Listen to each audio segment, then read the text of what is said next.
je voudrais vous inviter à vous abonner à cette page et à recruter d'autres gens qui vont s'abonner. Pour quelle raison? Parce que c'est une chaîne qui est consacrée à la dézombification du peuple noir. Vous savez, en ma qualité de théologien, d'historien et d'expert en management public, je décide de mettre toute mon énergie et toute l'équipe qui travaille avec moi décide aussi de mettre toute son énergie à la dézombification du peuple noir.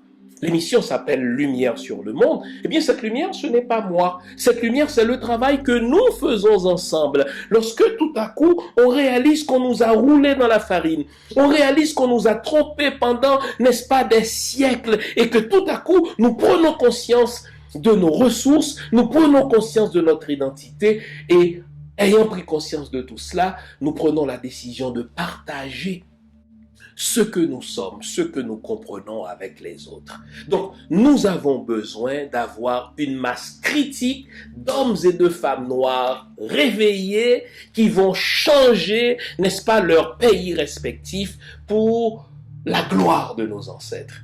Nos ancêtres méritent cela. Ils se sont sacrifiés pour nous et c'est à nous aujourd'hui de prendre le relais. Comment on le fait? On le fait en se dézombifiant et en dézombifiant les autres. Je vous invite donc à liker ce qui se fait sur cette chaîne, à le sharer, à le partager avec les autres, à vous abonner et si vous l'avez fait déjà, à recruter d'autres qui vont s'abonner. On est ensemble, on garde le moral car tant que va le moral, tout va.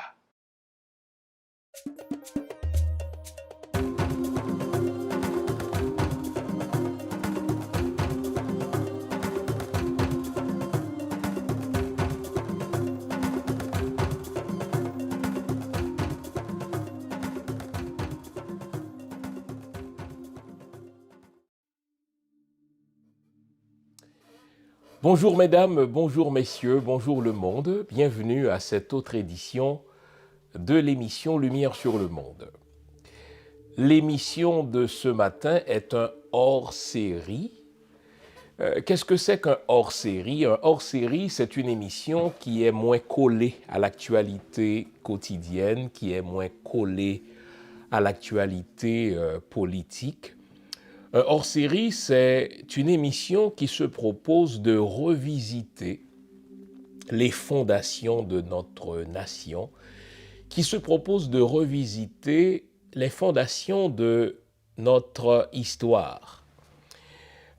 L'histoire est une école. Se disant, je sais que ça fait cliché, et pourtant, il n'en demeure pas moins vrai que quand on veut comprendre l'actualité, quand on veut se comprendre, quand on veut comprendre une collectivité, il n'y a pas mieux que de revisiter l'histoire de cette collectivité afin d'en faire remonter les succès, afin d'en faire remonter les grands coups, afin surtout de comprendre pourquoi le projet que nos ancêtres ont conçu n'a pas abouti.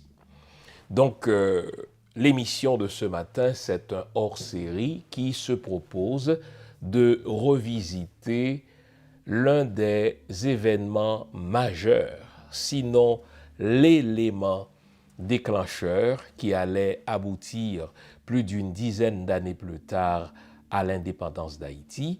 Et si vous connaissez un tout petit peu l'histoire d'Haïti, vous l'aurez compris, je vais vous entretenir ce matin dans ce hors-série du bois caïman. Car le bois caïman, c'est une école, c'est une source inépuisable. Je ne sais combien de livres, je ne sais combien d'articles, je ne sais combien de documentaires j'ai lus, j'ai consulté sur le bois caïman. Je ne sais à combien de conférences sur le bois caïman j'ai assisté. Je ne sais non plus combien de conférences j'ai données sur le bois caïman. Pourtant, à chaque fois que je me propose de comprendre Haïti, de partir de la première fondation de ce qui allait être l'Empire d'Haïti, l'État d'Haïti, le royaume, n'est-ce pas, d'Haïti, nous n'avons pas le choix que de replonger dans le bois caïman. Mais vous allez voir, Je vais aborder le bois caïman autrement qu'on a l'habitude de le faire. Souvent, on va s'intéresser à la prière de Boukman, aux serments, n'est-ce pas, de nos ancêtres. On va s'intéresser, n'est-ce pas, à la détermination de ceux qui y ont pris part. Moi, dans ce hors-série, je vais m'intéresser à la préparation. Je vais m'intéresser au profil de ceux qui ont lancé Bois Caïman. Je vais m'intéresser à ceux qui étaient présents, n'est-ce pas?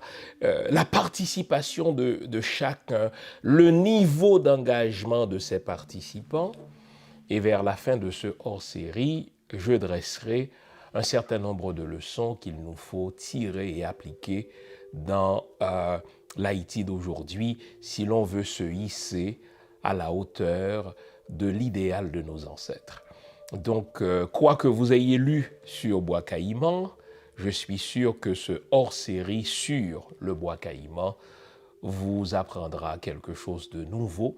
Je suis sûr que ce hors-série sur le Bois Caïman sera un élément de réflexion pour nous aider à construire cet Haïti qui, malheureusement, plus de 200 ans après la cérémonie du Bois Caïman, il faut mieux parler après le congrès, il faut mieux dire après le congrès du Bois Caïman, donc demeure à faire. Vous connaissez le rituel, je vous veux éveiller une bonne tasse de thé, une bonne tasse de café, une bonne tasse de chocolat chaud, bref, tout ce qui est de nature à vous garder éveillé, car aujourd'hui encore, nous allons nous dire les vraies affaires. Restez là, je vous reviens après, c'est promis. À tout à l'heure. Vous nous l'avez demandé, nous avons le plaisir de vous apprendre que désormais, nos émissions, toutes nos émissions, sont disponibles avec des sous-titrages en 3 langues, en français, en anglais et en créole. Nous sommes conscients que l'émission Lumière sur le monde est devenue une véritable plateforme familiale autour de laquelle des parents et des enfants se réunissent pour s'informer de ce qui se fait en Haïti, en Afrique ou ailleurs dans le monde.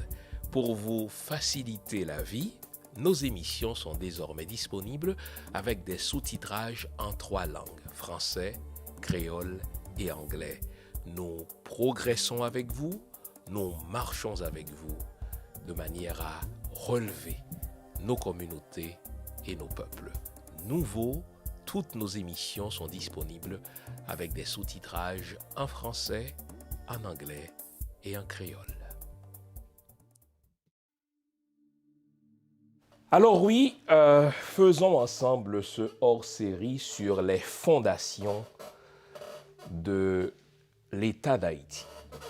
Les fondations d'Haïti, vous l'aurez compris, n'ont pas été jetées. Les bases de l'Empire d'Haïti, les bases de l'État haïtien n'ont pas été jetées le 1er janvier 1804. Ces bases ont été jetées au moins en août, le 14 août 1791, donc bien avant la proclamation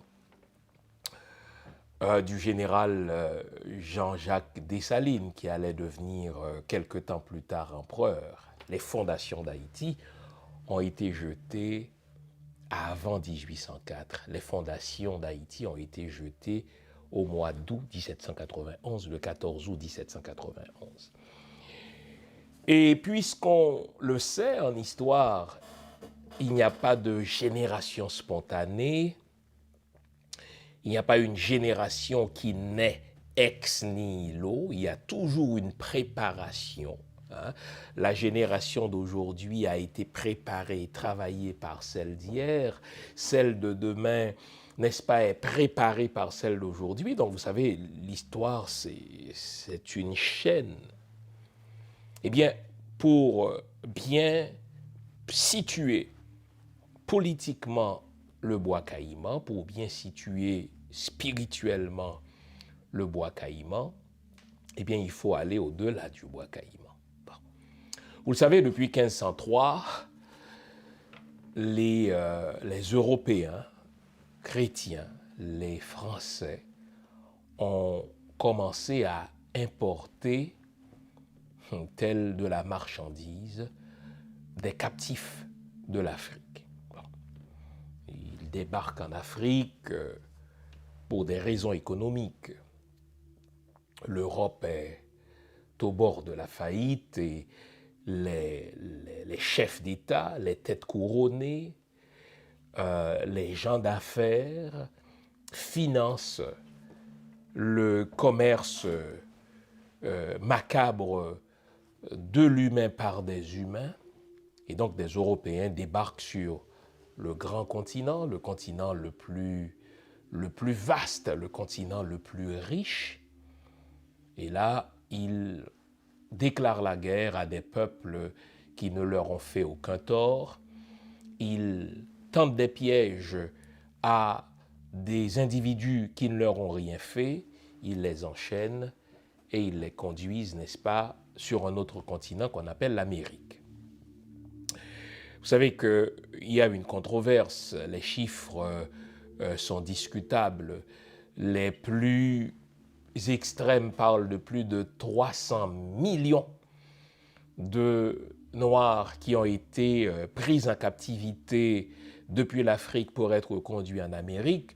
D'autres parlent seulement de plusieurs dizaines de millions, mais toujours est-il que sur plusieurs siècles, n'est-ce pas, et sans parler de l'esclavage arabo-musulman que nos ancêtres ont subi, s'il faut seulement considérer, n'est-ce pas, l'esclavage transatlantique, eh bien c'est plusieurs millions, plusieurs dizaines de millions pour les plus conservateurs, plusieurs centaines de millions pour ceux qui se retrouvent à l'autre bout du spectre, qui ont été kidnappés sur leur continent pour être conduits partout en Amérique. Et là, on parle du Brésil, là, on parle de l'Argentine, là, on parle, n'est-ce pas, des États-Unis, et puisqu'il s'agit ici d'Haïti, qui sont déportés vers Saint-Domingue. Au moment où nous parlons, c'est-à-dire à la veille du congrès de Bois-Caïman, autour de 1790-1791, il n'y a pas moins de 500 000 nègres, 500 000 noirs, dont une partie est née à Saint-Domingue, les fameux créoles, mais dont la vaste majorité, quelque chose comme 60% de cette population d'esclaves, n'est-ce pas, 60% donc de cette population est arrivée de l'Afrique. Et là, il s'agit de entre 450 000 pour les plus conservateurs à 500 000 esclaves. La machine est bien huilée, la machine macabre, la machine terrible, la machine infernale de l'esclavage est bien huilée, puisque, comme je vous le dis, elle existe à Saint-Domingue depuis 1503. 1503, c'est le début du XVIe siècle. 1791, à l'approche du Bois-Caïman, donc c'est la fin du XVIIIe siècle, donc du XVIe siècle, donc du début du XVIe siècle, 1503, à la fin du XVIIIe siècle, ça fait déjà plus de 200 ans que la machine infernale de l'esclavage tourne déjà, et elle enrichit ni plus ni moins la France. Pour s'assurer que la machine continue de rouler, tout un arsenal va être mis au service de cette machine. Et quand je dis arsenal, je ne parle pas seulement d'armes militaires. Et souvent, les gens l'oublient. Les professionnels d'armes, les militaires, les gens armés, la police, l'armée, sont au service toujours d'idéologues. L'armée est toujours au service de l'argent. La politique est toujours au service de l'argent. Et donc, pour s'assurer que cette machine qui rapporte beaucoup d'argent à la France continue de rouler, eh bien, on a mis en place tout un arsenal. D'abord, un arsenal idéologique. Quand on dit arsenal idéologique, c'est d'abord un arsenal religieux. Je le rappelle, en ma qualité de théologien, la religion, enfin toute religion, mais la religion chrétienne en particulier, puisque là on parle de l'esclavage transatlantique, la religion chrétienne est d'abord une idéologie. Jésus, c'est un égrégore au service d'une idéologie esclavagiste. Nos amis noirs qui se déclarent à tort chrétiens ne comprennent pas suffisamment, et c'est mon privilège de le leur dire, parce que j'étais là où ils sont aujourd'hui, ils ne comprennent pas encore que le christianisme, c'est une idéologie au service de la machine esclavagiste occidentale. Et lorsque je réfère ici à l'arsenal mis en place par l'Empire français, n'est-ce pas? Quand on dit empire, il y a un pouvoir central qui est à Paris, avec des satellites, n'est-ce pas, un peu partout à travers le monde. Eh bien, l'Empire français va fonctionner grâce à un arsenal, mais un arsenal d'abord idéologique. On l'a vu dès la moitié du XVe siècle, le pape a donné sa bénédiction à l'entreprise de l'esclavage. Sous quel prétexte? Mais parce que le continent africain n'est pas vraiment géré par des États. Donc, puisque le continent n'est pas géré par des États, nous qui sommes des États organisés, nous avons le droit d'entrer sur ce continent qui n'appartient techniquement à personne dans leur idéologie pernicieuse.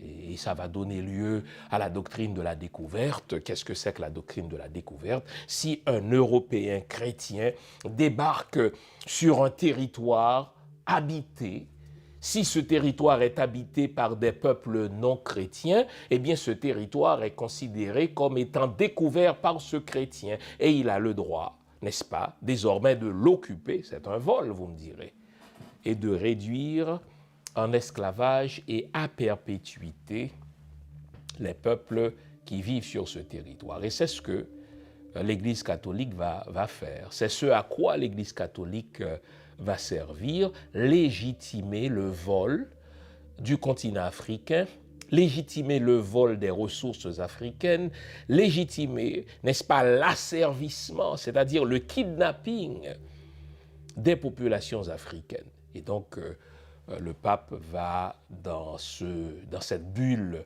qu'on appelle Romanus Pontifex, le pape va donner sa bénédiction, il va légitimer. Et cette bulle, c'est vraiment un acte de légitimation de l'esclavage.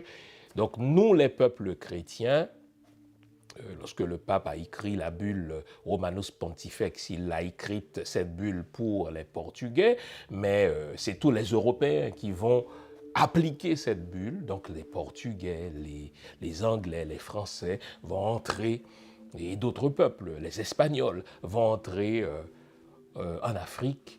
Ils vont piller au nom de la légitimité idéologique religieuse. Nous sommes des chrétiens et Dieu dans la Bible nous invite à dominer tous les peuples. Dieu dans la Bible nous invite à être la tête et non la queue. Nous avons le droit de réduire en esclavage les autres peuples parce qu'ils ne sont pas chrétiens. S'ils ne sont pas chrétiens, ils servent le diable, donc nous servons le vrai Dieu. Nous avons le droit, Bible en main, nous avons le droit de conquérir les autres peuples et de les réduire en esclavage à perpétuité.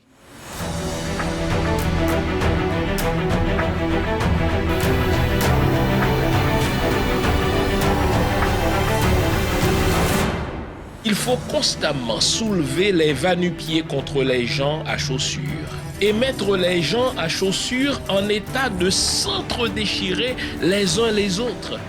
C'est la seule façon pour nous d'avoir une prédominance continue sur ce pays de nègres, Haïti, qui a conquis son indépendance par les armes. 1804-2024, ça fait 220 années depuis les ancêtres de notre prendre l'indépendance. Ce qui est un mauvais exemple pour les 28 millions de Noirs d'Amérique. Dessalines, c'est mon homme. C'est lui qui a fait de moi celui qui peut regarder le soleil en face. Paulinal. 220 ans crise sous crise, Haïti en dégrabat. En pile compatriotes perdu l'espoir, mais gen moun Vous toujours. pensez la fin pas sortir dans ça nous là, Michel Soukar? Depuis Haïtien décide de sortir, n'a pas sorti. Qui ça nous pas fait qui fait nous arriver dans l'état ça? Écoutez bien le mot conscience, c'est ce qui nous manque aujourd'hui, les amis. Qui ça nous doit faire pour nous changer destin pays pour l'histoire pas juger? Pour peuple en état de légitime défense, parce que pas gain personne moun avec, c'est normal pour le défendre tête li. Et c'est là où je vais vous dire qu'il nous faut rééditer le 18 novembre 1803. Et moi, peuple a décidé. Parler de Haïti, faut un décider mouvement avec. pour faire diaspora, parler dans une seule voix, a invité une chita, un grand monde responsable pour discuter honnêtement sur la situation pays et chercher une solution réelle. In order to deal with this, we're going to have to do three things. We're going to have to be resilient individuals, resilient citizens, and resilient leaders. Rendez-vous cassé, week-end 4 octobre là, dans Tampa, Florida, pour 2 jours rassemblement. Après workshop, conférence débat, performance artistique, manger, danser, dans tête ensemble pour une belle Haïti. Conférencier, Dr. Flore Lindor La Tortue, professeur Michel Soukar, Dr. Jean Fils-Aimé et lieutenant général Russell Honoré. Modérateur Wendell Théodore. Activité à clôturer avec Bello dans un gala qui a servi repas à 3 plats. Week-end 4 octobre là. Rendez-vous c'est dans Tampa, Florida, dans l'hôtel Hilton Tampa Airport West Shore, 2225 North Louis Avenue. Pour plus d'informations, relez dans 813 327 96 38 ou sinon visitez palemdehaiti.com. Pas gébé caché l'on brut là. C'est ou bon là ou bon pas là. Point.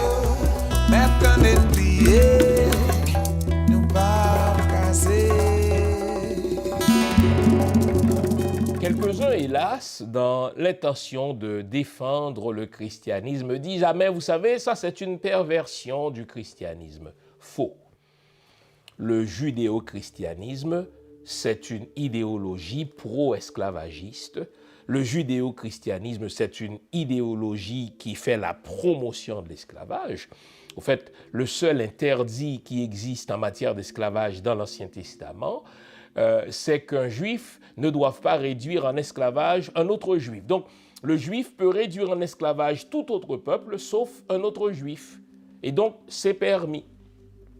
Et le christianisme ne condamne nullement l'esclavage. Saint Paul, au contraire, nous invite dans le Nouveau Testament à nous accommoder de l'esclavage, car ce qui compte, c'est la liberté spirituelle. Donc, je dis donc que la France, pour faire tourner la machine de l'esclavage, se sert de tout un arsenal. Le premier arsenal, c'est le premier outil, la première arme qu'on retrouve dans cet arsenal, donc c'est l'arme idéologique, la religion. L'Église, qui est faiseuse d'ordre mondial, donne sa bénédiction à l'esclavage. Et pour maintenir le nègre, pour maintenir le noir dans la suggestion, dans l'esclavage, donc on forme des prêtres qui ont pour mission d'enseigner la soumission, qui ont pour mission d'enseigner aux nègres l'acceptation de leur sort, parce que les Noirs sont maudits, et s'ils acceptent d'être soumis à leur maître blanc, dans le ciel, ils auront le paradis. Et peu importe l'endroit où vous vous rendez en Amérique, vous avez les mêmes prédicateurs, des catholiques, des jésuites, entre autres, et du côté protestant, vous avez des pasteurs qui, à leur tour, vont former ce qu'on appelle des curés de nègres. Et quand on dit des curés de nègres, c'est-à-dire on va choisir parmi les Noirs eux-mêmes des Noirs qui semblent être doués pour la parole, des Noirs qui semblent avoir une prédisposition pour la religiosité. On va les recruter, on va les former à leur tour pour qu'eux-mêmes continuent de catéchiser leurs contemporains, leurs congénères esclaves. Donc, quand on veut comprendre l'esclavage, il ne faut jamais détacher l'entreprise de l'esclavage de l'idéologie religieuse. L'esclavage n'aurait pas duré aussi longtemps si la religion n'était à son service. Et donc il y a, à part l'idéologie religieuse, il y a ce qu'on appelle la pseudo-science. Des gens qui se prennent pour les bien-pensants, des influenceurs d'une société. Et là, les philosophes, les professeurs, les gens de médias, les gens qui écrivent, des journalistes, des auteurs, eh bien, eux aussi sont là pour défendre la machine infernale de l'esclavage. Et vous notez que ceux qu'on appelle pompeusement des philosophes des Lumières, ils ne sont pas si éclairés que cela, puisque la plupart d'entre eux, pour ne pas dire l'écrasante majorité d'entre eux, défendaient l'esclavage parce qu'ils avaient des investissements dans l'esclavage. Donc, ouais, ils recommandaient peut-être une amélioration du sort de l'esclavage, mais très peu d'entre eux condamnaient l'esclavage en tant que tel. Pour quelle raison? Parce que le noir, de par sa condition, est plus proche de la nature que des humains, et c'est normal que des humains plus évolués, c'est normal que des humains plus éclairés, c'est normal que des humains plus civilisés en dominent d'autres. Et quand on dit humains plus civilisés, on entend les Blancs, les Européens, les Caucasiens, qui doivent dominer les autres, entendons les Rouges, les Amérindiens, qui doivent dominer les autres, entendons les jaunes, qui n'étaient pas moins traités, les Asiatiques, et surtout les nègres, qui se retrouvent au bas de cette pyramide humaine. Et je dis c'est une pseudo-science parce que scientifiquement, on ne peut prouver que je suis inférieur à un blanc. Scientifiquement, on ne peut prouver qu'un Asiatique est plus intelligent qu'un autre. Vous savez, aujourd'hui, on nous refile cette même connerie-là autrement. On nous refile une connerie voulant que les Asiatiques soient presque génétiquement plus intelligents. Foutaise. Moi, j'ai étudié avec des Asiatiques. Il y en a qui sont bons, il y en a qui sont nuls, comme dans tous les peuples. Scientifiquement, on ne peut pas dire que les Blancs soient supérieurs, n'est-ce pas, aux Noirs. Foutaise. Vous êtes sûrement allé à l'école avec des Européens ou des Caucasiens, mais s'ils étudient, ils obtiennent de bonnes notes. S'ils n'étudient pas, ils coulent. Voilà. Et les Noirs ne sont pas inférieurs, pas plus qu'ils ne sont supérieurs. Les Noirs sont des humains. Et cette affaire de noir, de blanc, de jaune, de rouge, c'est quelque chose qui a été inventé de toutes pièces pour justifier l'esclavage. Le racisme est créé après l'esclavage. Le racisme est venu en soutien à l'esclavage. Pour justifier l'esclavage, il faut dire pourquoi les Blancs ont le droit de réduire en état de choses les autres peuples. Alors là, la pseudo-science dit c'est parce que le cerveau des Noirs est plus petit que le cerveau des Blancs, des conneries comme ça, et que phénotypiquement, le Noir est plus près du singe, etc. C'est des conneries. Et il faut résister à cela. Mais pendant toute l'époque de l'esclavage, mais c'est ce qui était diffusé dans les livres, c'est ce qui était diffusé dans les journaux, c'est ce qui était diffusé dans les arts. Quand je dis les arts, le théâtre, la peinture, n'est-ce pas? Donc, toutes ces poches artistiques-là étaient mises au service de l'entreprise infernale de l'esclavage.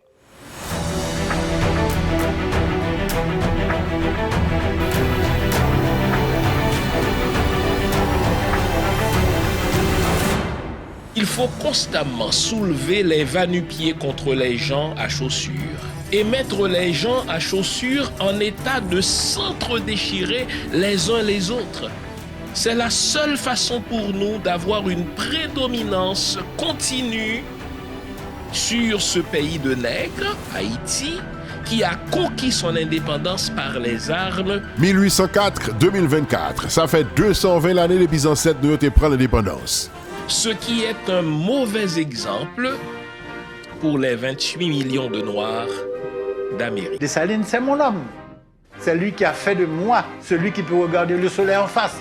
220 ans, crise sous crise, Haïti en dégrabat. En pile, compatriotes perdu l'espoir, mais il y a monde toujours. Vous pensez que la fin va sortir dans sa nuit là, M. Soukar? Depuis Haïtien décide de sortir, n'a pas sorti. Qui ça nous pas fait qui fait nous arriver dans l'état ça? Écoutez bien le mot conscience, c'est ce qui nous manque aujourd'hui, les amis. Qui ça nous doit faire pour nous changer destin pays pour l'histoire pas juger? Pour peuple en état de légitime défense parce que pas personne mon avec, c'est normal pour le défendre tête li. Et c'est là où je vais vous dire qu'il nous faut rééditer le 18 novembre 1803. Et moi peuple a décidé. Parler de Haïti, un mouvement pour faire diaspora, parler dans une seule voix, a invité une chita en grand monde responsable pour discuter honnêtement sur la situation pays et chercher une solution réelle. In order to deal with this, we're going to have to do three things. We're going to have to be resilient individuals, resilient citizens, and resilient leaders. Rendez-vous cassé, week-end 4 octobre là, dans Tampa, Florida, pour 2 jours rassemblement. Après workshop, conférence débat, performance artistique, manger, danser, dans tête ensemble pour une belle Haïti. Conférencier, Dr. Flor Lindor La Tortue, professeur Michel Soukar, Dr. Jean Fils-Aimé et lieutenant général Russell Honoré. Modérateur Wendell Théodore. Activité à clôturer avec Bello dans un gala qui a servi repas à 3 plats. Week-end 4 octobre là. Rendez-vous c'est dans Tampa, Florida, dans l'hôtel Hilton Tampa Airport West Shore, 2225 North Louis Avenue. Pour plus d'informations, relez dans 813 327 96 38 ou sinon visitez palemdehaiti.com. Pas de cacher l'on brut là. C'est ou bon là ou bon pas là. Point.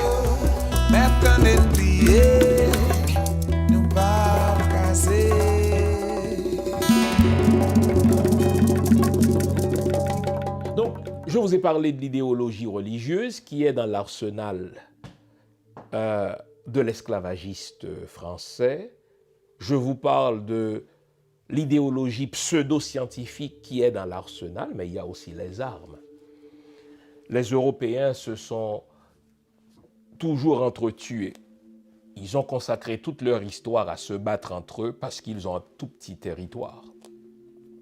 Géographiquement parlant, l'Europe n'est même pas un continent, c'est un sous-continent. Si vous regardez d'une part la définition d'un continent dans un dictionnaire de géographie, mais l'Europe n'est pas un continent, mais c'est un tout petit territoire pour une population immense. Et puisque les Européens ont toujours fait face à des problèmes de territoire, à des problèmes de nourriture, à des problèmes économiques, ils ont passé leur vie à se battre. Et quand on passe des millénaires à se battre, mais on a une expérience de la guerre, on a une expérience dans l'art de tuer les gens.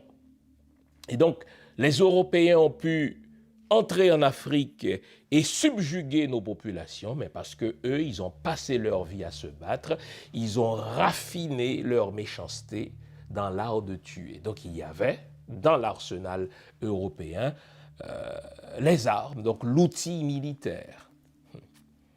Et il y avait aussi, dans cet arsenal-là, tout l'outillage économique. Je vous l'ai dit au début de l'émission, la guerre se fait toujours pour des ressources. Dès que vous entendez le mot guerre quelque part, dès que vous entendez le mot conflit quelque part, sachez qu'il y a l'économie à la base. Les humains ne se font pas la guerre pour des raisons nobles.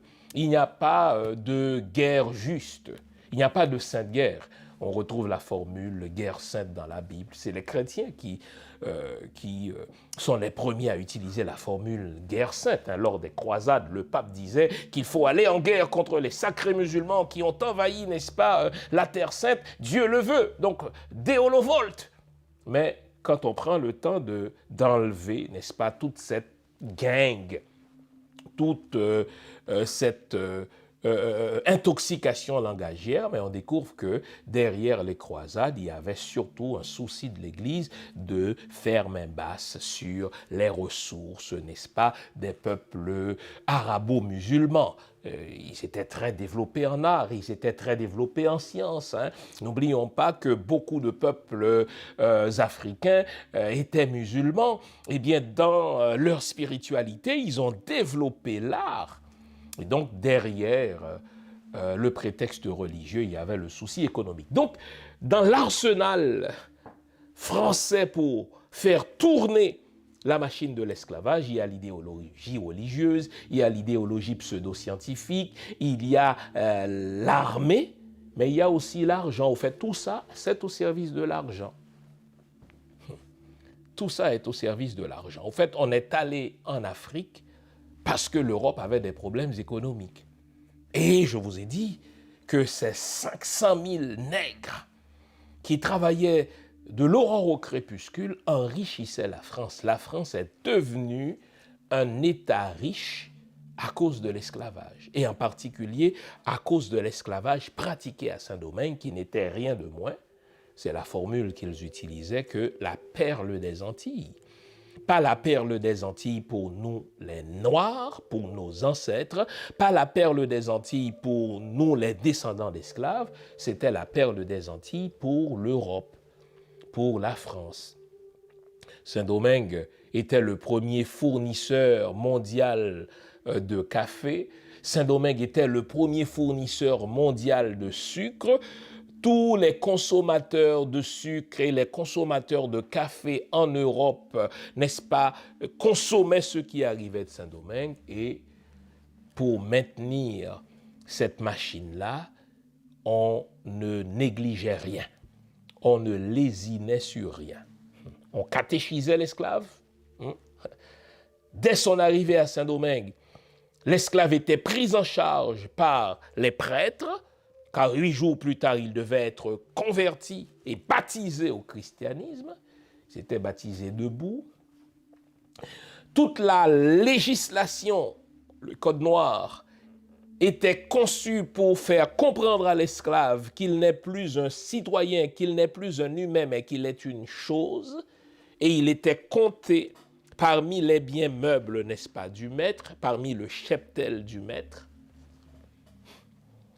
Et on l'humiliait par des punitions physiques, on l'humiliait par toutes sortes de manœuvres psychologiques. Et donc, à l'approche de 1791, la machine de l'esclavage huile et tourne, n'est-ce pas, enfin, elle est huilée, cette machine-là, elle tourne à plein régime depuis plus de 200 ans. Depuis plus de 200 ans. Mais attention, c'est pas parce que cette machine est bien huilée, qu'elle tourne à plein régime depuis plus de 200 ans, qu'il faut accepter ou ni laisser entendre ce mensonge qui est circulé, qui circule, qui est véhiculé donc par les maîtres esclavagistes, à savoir que l'esclavage acceptait son sort. Faux. Depuis sa captivité en Afrique jusqu'à sa déportation en Amérique, l'esclave se battait. D'abord, il n'acceptait pas son statut d'esclave. Beaucoup d'entre eux étaient des citoyens libres, des gens élevés en dignité dans leur pays. Ils se battaient, et ce n'est que par la force qu'on l'a pris et qu'on l'a jeté sur le négrier. Et généralement, ils se jetaient à l'eau. Les femmes se faisaient avorter. Si elles étaient enceintes, elles se jetaient aussi à l'eau. Et dans le bateau qui les conduisait de l'Afrique jusqu'en Amérique, il y avait plein de révoltes. Les esclaves se battaient contre les Blancs. Et si vous voulez avoir une idée, il y a un film très historique qui est tourné sur l'une des révoltes réussies d'esclaves sur le bateau. C'est le film Amistad, entre autres. Et lorsque le nègre arrive, n'est-ce pas, en Amérique, beaucoup d'entre eux prenaient la fuite immédiatement. C'est ce qu'on appelle les marrons. Et le marronnage a existé partout où il y a eu esclavage. Dès que le nègre arrive, eh bien, il prend la fuite. Il va vivre dans les hauteurs. Parce qu'il dit, moi, je ne suis l'esclave de personne, je ne suis la propriété de personne, et jamais je n'accepterai de travailler pour les autres sans une rémunération.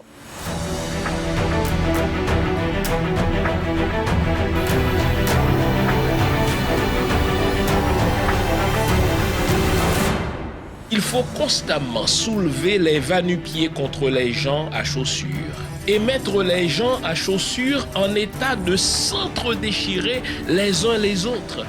C'est la seule façon pour nous d'avoir une prédominance continue sur ce pays de nègres, Haïti, qui a conquis son indépendance par les armes. 1804-2024, ça fait 220 l'année depuis ancêtres nous ont pris l'indépendance. Ce qui est un mauvais exemple pour les 28 millions de Noirs d'Amérique. Dessalines, c'est mon homme. C'est lui qui a fait de moi celui qui peut regarder le soleil en face. 220 ans, crise sous crise, Haïti en dégrabat. En pile, compatriotes perdu l'espoir, mais il y a moun Vous toujours. pensez que la fin de sortir dans ça nous là, Michel Soukar? Depuis Haïtiens décident de sortir, n'a pas sorti. Qui ça nous pas fait qui fait arriver dans l'état ça? Écoutez bien le mot conscience, c'est ce qui nous manque aujourd'hui, les amis. Qui ça nous doit faire pour nous changer destin pays pour l'histoire pas On juger? peut prendre état de légitime défense parce que pas personne mon avec. C'est normal pour le défendre tête li. Et c'est là où je vais vous dire qu'il nous faut rééditer le 18 novembre 1803. Et moi peuple a décidé. Parler de Haïti, faut un décider mouvement avec. pour faire diaspora, parler dans une seule voix, a invité une chita en grand monde responsable pour discuter honnêtement sur la situation pays et chercher une solution réelle. In order to deal with this, we're going to have to do three things. We're going to have to be resilient individuals, resilient citizens, and resilient Rendez-vous leaders. cassé, week-end 4 octobre là, dans Tampa, Florida, pour 2 jours rassemblement. Après workshop, conférence débat, performance artistique, manger, danser, dans tête ensemble pour une belle Haïti. Conférencier, Dr. Flor Lindor La Tortue, professeur Michel Soukar, Dr. Jean Fils-Aimé et lieutenant général Russell Honoré. Modérateur Wendell Théodore. Activité à clôturer avec Bello dans un gala qui a servi repas à 3 plats. Week-end 4 octobre là. Rendez-vous c'est dans Tampa, Florida, dans l'hôtel Hilton Tampa Airport West Shore, 2225 North Louis Avenue. Pour plus d'informations, il est dans 813 327 96 38 ou sinon visitez palemdehaiti.com. Pas de caché l'ombre là. C'est ou bon là ou bon pas là. Point.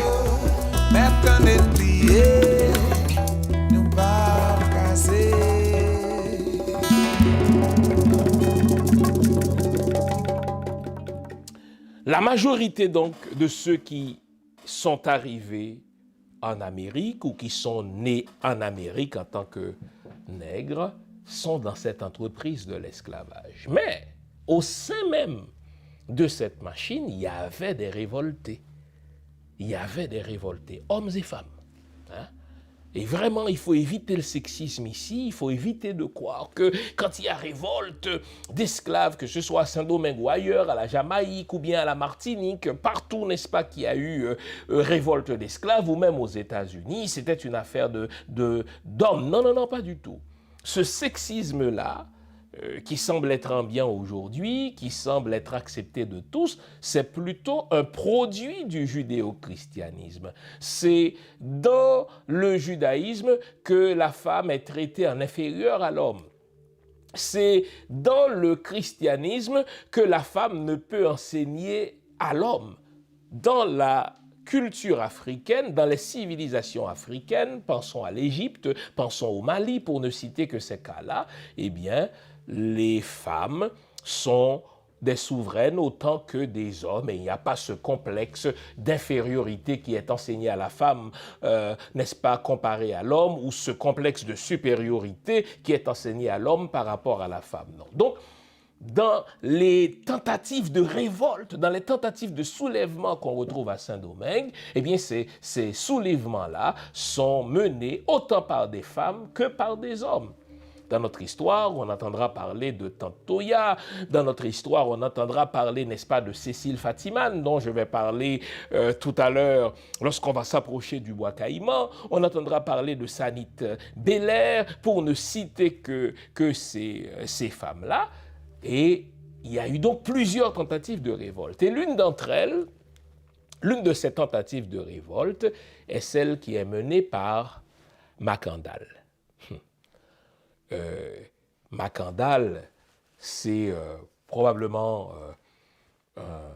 un vétérinaire aujourd'hui, quelqu'un qui connaît les feuilles, mais c'est surtout un Wungan, ça veut dire un connaisseur des traditions spirituelles africaines. Et c'est un homme qui fut élevé en dignité malgré le fait qu'il fut esclave, car il est devenu cocher. Retenez bien ce titre-là, car toutes les révoltes à Saint-Domingue vont être conduites, les révoltes qui réussissent, j'entends, vont être conduites généralement par des cochers. Qu'est-ce que c'est qu'un cocher? Eh bien, pour répondre à cette question, nous devons revoir la manière dont l'esclavagiste a divisé les esclaves dès qu'ils arrivent, n'est-ce pas, à Saint-Domingue. Nouveau, bonne nouvelle, toutes les émissions Lumière sur le Monde se trouvent désormais en mode podcast. Cela veut dire que vous pouvez continuer à vaquer à vos occupations tandis que vous nous écoutez, où que vous soyez, dans votre voiture, à l'épicerie, au travail, en faisant vos courses ou à la maison. Toutes les émissions Lumière sur le Monde en français et en créole sont en mode podcast. Vous les trouverez sur Apple Podcast, Spotify, Podcast Index, Google Podcast, Amazon Music, Stitcher et les autres. Nous sommes partout en mode podcast. Il n'en tient qu'à vous. Nouveau, bonne nouvelle, Lumière sur le Monde est en podcast.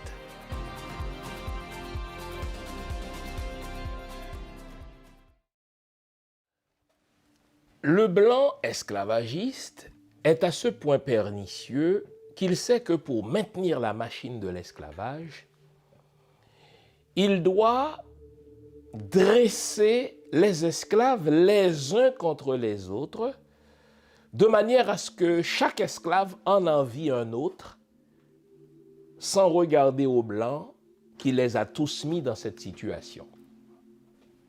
Quand on dit esclaves, la majorité d'entre eux sont des nègres de jardin. Ça veut dire des gens qui travaillent dans les champs, dans les plantations de coton, dans les plantations de café, dans les plantations de canne à sucre. Ceux-là, ils portent tout le poids de l'économie de la métropole sur leurs épaules. Ils travaillent de l'aurore au crépuscule, 9 fois sur 10 en haillons. Même ce qu'ils portent en tant que tissu est prévu par le code noir, car l'esclave ne peut pas porter n'importe quel tissu. Vous savez, un vêtement, c'est un marqueur social. Et puisque la société esclavagiste repose sur la discrimination et sur l'ostracisme, sur l'exclusion, eh bien cela doit se voir même dans le type de vêtements qu'on porte. Et le code noir va jusqu'à prescrire au maître d'esclaves quel type de vêtements doit porter l'esclave, combien d'aunes de tissu doit être consacré pour la confection de ces vêtements. Donc l'esclave travaillait dans le jardin 9 fois sur 10 pieds nus, d'où l'expression en créole gros orteils, c'est-à-dire quand quelqu'un n'est pas raffiné, quand quelqu'un n'est pas, n'est-ce pas, quand quelqu'un n'a pas la finesse de la civilisation, on va dire à lui c'est un gros orteil, ça remonte à cela, parce que nos ancêtres qui travaillaient dans les jardins 9 fois sur 10 travaillaient pieds nus, parce que, mais écoutez, ce qu'on leur fournissait comme chaussures rapidement étaient usées, ben, ils travaillaient pieds nus, ils travaillaient torse nu, ils travaillaient, n'est-ce pas, avec leur chapeau. Bon. Et donc la majorité d'entre eux étaient des esclaves de jardin. Mais à côté des esclaves de jardin, il y avait l'esclave à talent. L'esclave à talent, c'est l'esclave qui arrivait, n'est-ce pas, de l'Afrique avec un métier, qui était charpentier, entre autres, n'est-ce pas, et qui aidait son maître à construire des maisons. Et celui-là, cet esclave-là, mais il était mieux traité. Parce que mais déjà, il n'était pas dans les champs, il accompagnait le maître et certaines fois, il bénéficiait même d'une rémunération pécuniaire de la part du maître, ce qui va souvent permettre à l'esclave à talent d'avoir un certain pécule, ce qui lui permettra de s'acheter un petit bout de jardin, etc. Bon. Cela va sans dire que l'esclave de jardin enviait l'esclave à talent. Il n'y avait pas seulement l'esclave à talent, il y avait l'esclave de maison. L'esclave de maison, c'est d'abord la femme ou l'homme qui faisait à manger pour le maître, parce qu'il y avait autant de bons cuisiniers que de bonnes cuisinières. L'esclave de maison, c'est la femme qui sert de mère nourricière pour l'enfant de la blanche, parce que la blanche ne veut pas nourrir de son sein son propre enfant, et donc elle va confier à l'esclave de maison le devoir de nourrir de son sein, d'où l'expression mère nourricière, hein, qui donne le mot nurse en anglais. Hein. C'était d'abord ça, l'infirmière, c'est la femme nourricière. L'esclave de maison était enviée par l'esclave de jardin parce que l'esclave de maison, souvent, elle mangeait les miettes qui arrivaient de la table de son maître. Hein. Déjà, mais elle n'était pas exposée au soleil, etc. Donc, elle avait accès à la table du maître, elle avait accès aux conversations du maître. L'esclave de maison, c'est aussi des esclaves musiciens. Vous savez, plus on avait d'argent, plus on avait de l'argent, plus on était riche comme propriétaire d'esclaves, plus fallait-il faire d'ostentation de sa richesse. Il fallait prouver qu'on était riche. Et comment on le prouvait? Mais on avait une grande maison, une grande case. La grande case, c'était la case du maître. Et si d'aventure, dans cette case-là, dans la maison du maître, il y avait des esclaves qui jouaient de la harpe, il y avait des esclaves qui jouaient du violon, en plus des esclaves bien habillés. Hein? Attention, parce que l'esclave de maison devait être bien vêtu, c'était un signe de la richesse du maître. Donc, comprenez, l'esclave de jardin enviait non seulement l'esclave à talent, mais il enviait surtout le nègre de maison. Le nègre de maison était souvent perçu comme un traître. Hein? Et aujourd'hui encore, quand un noir traite un autre de nègre de maison, ça veut dire que c'est un nègre qui, parce qu'il a accès au maître, trahit les siens.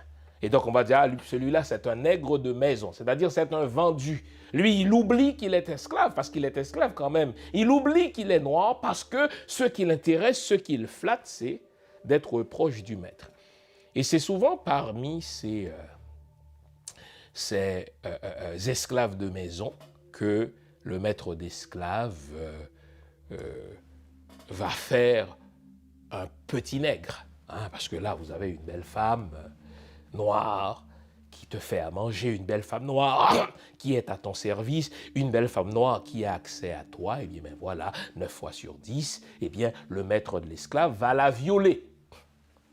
Car les mulâtres, les métis, les affranchis ne sont pas le produit de l'amour entre l'esclavagiste blanc, le maître d'esclaves blanc, et la négresse noire. Et souvent, on nous présente la chose de manière romancée, on nous présente la chose de manière édulcorée. Pas du tout, hein? Pas du tout. C'était des viols, car pensez-vous qu'il puisse y avoir consentement entre le maître et la femme, la négresse? Pas du tout. Donc, il veut ton corps, d'ailleurs tu es sa chose, mais tu lui donnes ton corps et tu n'as pas le choix.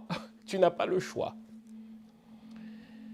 Et là encore, ces pratiques de viol donnent naissance à une formule qui est devenue l'insulte la plus choquante pour un Haïtien, le colon guette ta mère.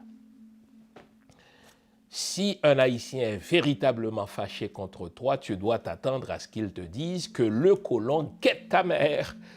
Quand il est fâché, c'est ça. Mais c'est de là que vient cette formule, le colon guette ta mère. Parce que le colon, n'est-ce pas, épiait les fesses de la négresse. Il épiait, n'est-ce pas, les seins de la négresse. Il épiait les belles lèvres de la négresse. Et quand son instinct sexuel, animal, est poussé à son paroxysme, il la baise, cette négresse.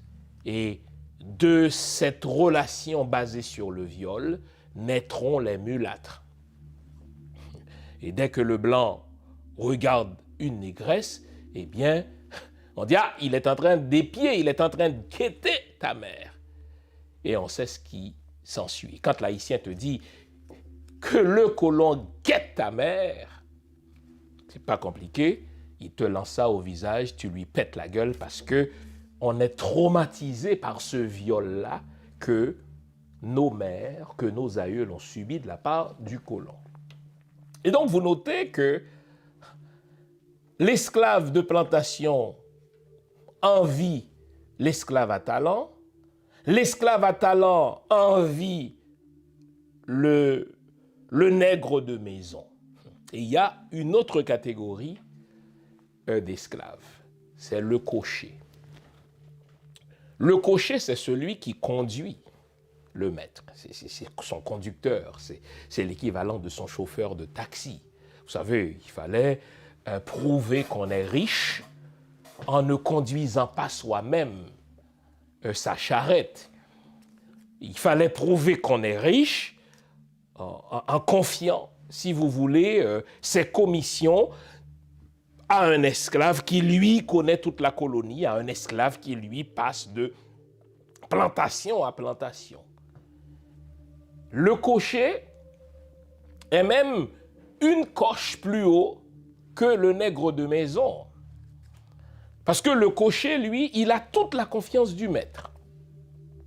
Le cocher, parfois même, a une procuration pour représenter son maître lors des négociations d'affaires. Imaginons que le maître, là, doit aller négocier l'achat de tel terrain, de telle plantation, n'est-ce pas, dans une autre province. S'il ne peut pas se déplacer, il va donner une procuration à son esclave cocher, qui, lui, a le droit de se promener d'une plantation à une autre, ce qui n'était pas permis par le Code noir. Pour se promener d'une plantation à une autre, il fallait avoir un sauf-conduit, il fallait avoir un passeport. Et donc, le cocher, lui, c'était un privilégié au niveau de son accessibilité au maître, un privilégié au niveau de la confiance que le maître a placée en lui, un privilégié en ce qu'il avait la procuration pour représenter le maître, un privilégié en ce que 9 fois sur 10, il savait lire et écrire, parce qu'il pouvait signer au nom du maître, un privilégié en ce qu'il était muni d'un passeport pour se promener d'une plantation à une autre. Donc vous notez comment l'esclavagiste divisait les esclaves et les dressait les uns contre les autres pour s'assurer qu'ils ne s'entendraient jamais pour faire une révolution.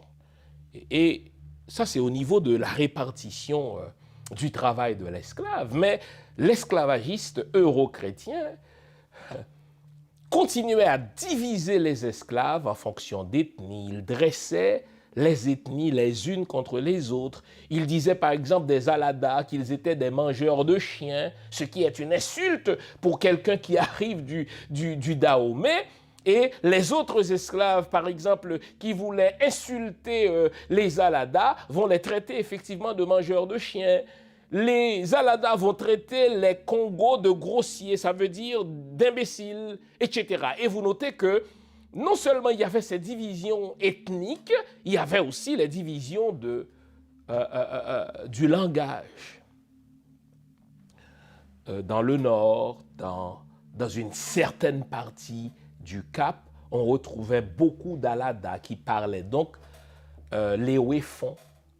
Dans d'autres plantations, on va trouver d'autres esclaves qui vont arriver d'autres ethnies et qui ne parlaient pas le même dialecte que les autres. Donc, on s'assurait ainsi que les esclaves jamais ne s'entendraient. Et pire, si on prenait en captivité une même famille, et c'est le cas des parents de Toussaint Louverture.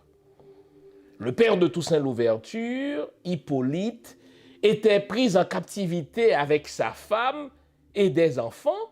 Dès que ces gens-là sont pris en captivité, n'allez pas croire qu'on va les garder sur les mêmes plantations.